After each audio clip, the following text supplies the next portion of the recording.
Azərbaycan milli geyimləri çox zəngin tarixi və estetik gözəlliyə malikdir. Onlar təkcə bədii zövqün göstəricisi deyil, həm də xalqımızın həyat tərzini, adət-ənənəsini, sosial statusunu əks etdirib.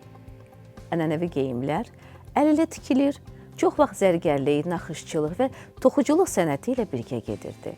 Xüsusilə gəlin və bəy geyimləri çox zəngin bəzəklərlə hazırlanar, bəzən illərlə saxlanaraq nəsildən nəslə ötürülərdi. Azərbaycanda istehsal olunub geniş işlənən və başqa yerlərə ixrac olunan parçalar sırasında zərbafta, xara, atlas, tafta, qanovuz, məxmər, mahud, şal, tirmə, bez və digərlərini qeyd etmək olar.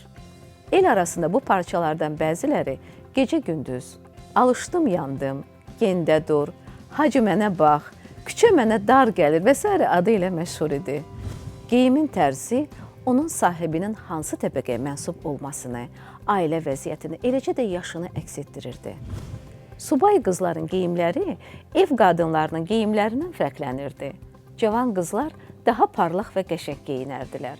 Geyimlər biçim, rəng, bəzək və növ müxtəlifliyinə görə gündəlik və mərasim geyimləri olmaqla da fərqlənərdi. 16-cı, 17-ci əsrləri əhatə edən dövrdə Azərbaycan milli geyimləri zəngin inkişaf yolu keçib. Bu dövrdə Azərbaycanda əsl mənada milli geyim məktəbi yaradılıb.